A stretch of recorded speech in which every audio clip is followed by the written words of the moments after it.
plasma du receveur. D'accord? Je vous l'observe. La réagglutination. La réaction se passe entre qui? Entre les hématies du donneur et entre le plasma du receveur. Les hématies du donneur, je dis qu'ils sont agglutinées. Qu'elles sont agglutinées par les antigènes, les anticorps du receveur. Donc, A n'est pas compatible avec B. Je dis A n'est pas compatible. La compatibilité.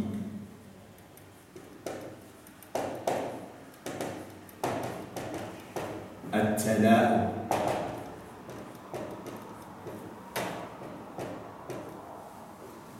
Donc je dis le sang A, c'est-à-dire de L, dans cet exemple, n'est pas compatible avec B. Voilà. Donc je ne peux pas faire cette transfusion sanguine. D'accord? Car si je la fais, il va y avoir agglutination dans les vaisseaux sanguins de Souad qui entraîne la mort de Souad. L'agglutination, la coagulation sanguine, c'est-à-dire il va se former un caillou de sang qui bouche les vaisseaux sanguins.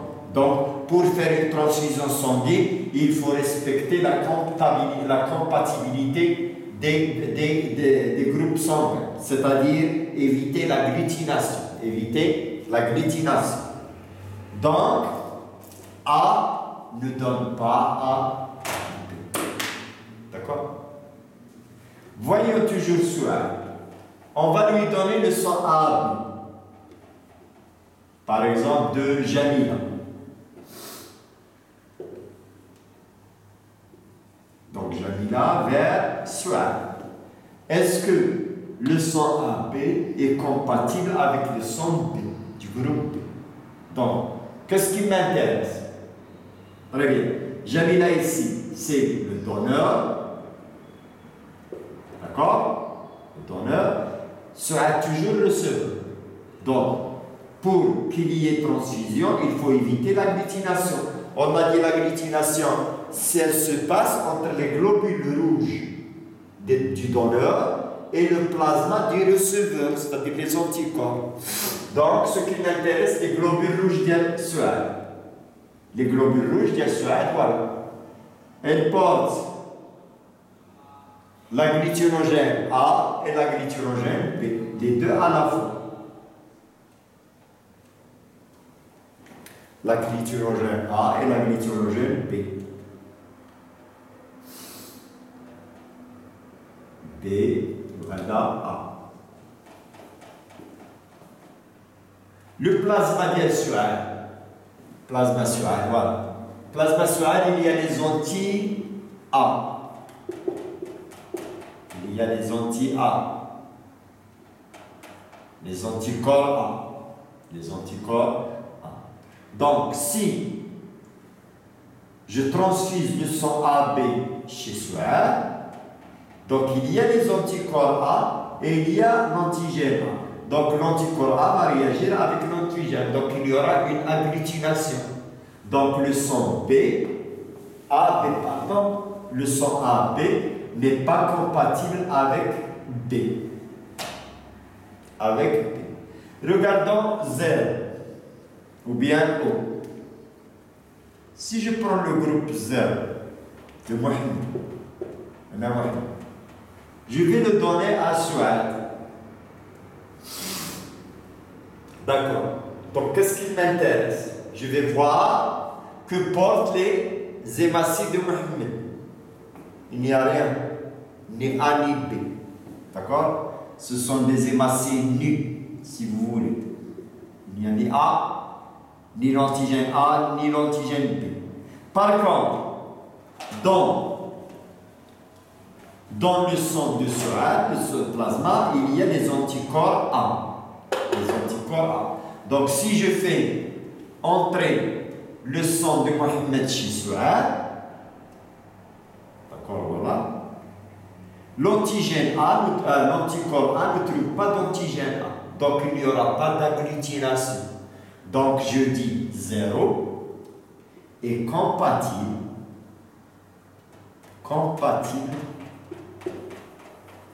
avec A, avec B. Avec B. D'accord?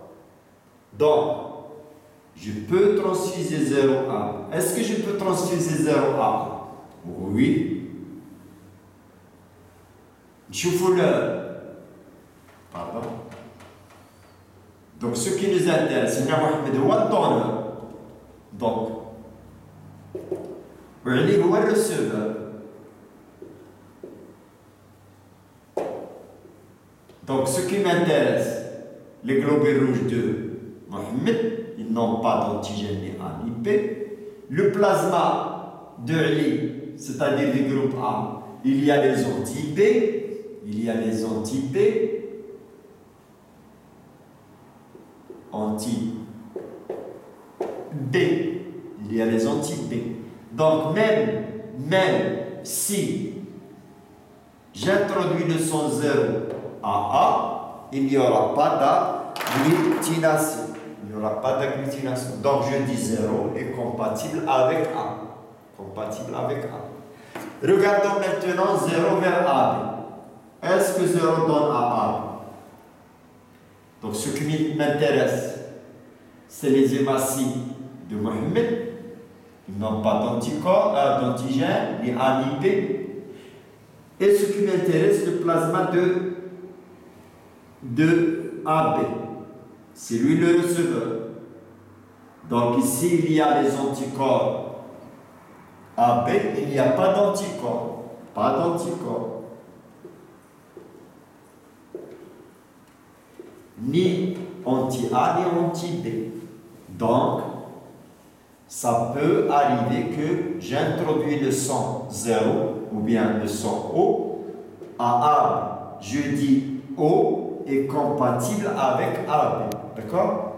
Donc, le groupe sanguin O, il est compatible avec tous les groupes, même avec lui-même. Donc, on dit c'est un donneur universel. D'accord? Maintenant, AB, on va le mettre, reçoit le sang de A. Est-ce que A est compatible avec AB? Oui, ce qui m'intéresse, les hémacidiales A. D'accord, A, il y a l'antigène A. Et le plasma des receveurs léguaux AB, il ne contient pas d'anticorps. Donc oui, il n'y aura pas d'agglutination. Donc A est compatible avec AB. Aussi B est compatible avec AB. Et chaque groupe, il est compatible avec lui-même. Donc ainsi, je peux transfuser le sang d'un individu à un autre dans le système ABO, bien sûr, en évitant l'agglutination. Donc de A vers A, de A vers AB, de B vers B, de B vers AB, de 0 vers 0, 0 vers A, vers AB, vers B. D'accord? C'est un donneur universel. D'accord? Et de AB à AB tout simplement. Donc ici, un individu du groupe AB ne donne à aucune personne. C'est-à-dire, il est incompatible. Il donne qu'à lui-même. Mais il reçoit de tout le monde. Donc c'est un receveur, on dit receveur universel. Donc d'après ce schéma, d'accord, le trajet ou bien le sens de la transfusion sanguine, d'après la compatibilité, donc quel est le meilleur sang? Très bien, c'est le sang AB. D'accord?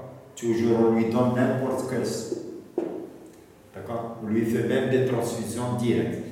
Donc, ce qu'il faut savoir, c'est son groupe sanguin. Et on peut savoir notre groupe sanguin très facilement.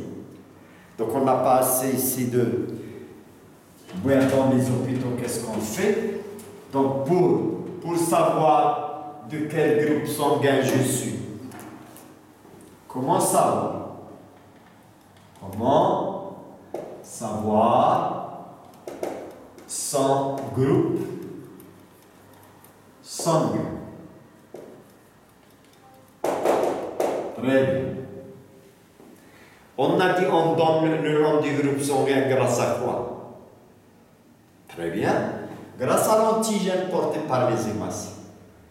Donc je veux savoir, est-ce que je porte l'antigène A? Est-ce que je porte l'antigène B? Est-ce que mes globules rouges portent les deux antigènes A et B? Est-ce que mes hématocytes ou mes globules rouges ne portent ni A ni B? Donc je cherche ici l'antigène. Cherchez l'antigène ou bien l'agglutinogène. D'accord?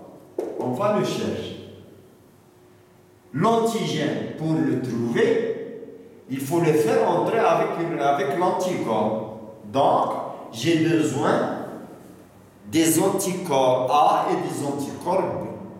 J'ai besoin d'anticorps A et d'anticorps B. Donc, dans les laboratoires, bien, je prends une lame, voilà, de verre, sur laquelle, par exemple, je veux savoir quel est le groupe sanguin, mon groupe sanguin. Donc, je nettoie le bout du doigt avec de l'alcool. Voilà, l'asepsie. Je nettoie avec l'alcool, bien pour tuer les microbes s'il y en a. Puis je prends une aiguille très fine et stérilisée. Puis je pique le bout du doigt. Donc j'aurai des gouttes de sang. Mon sang par exemple. Et je pose 3 gouttes de sang. D'accord?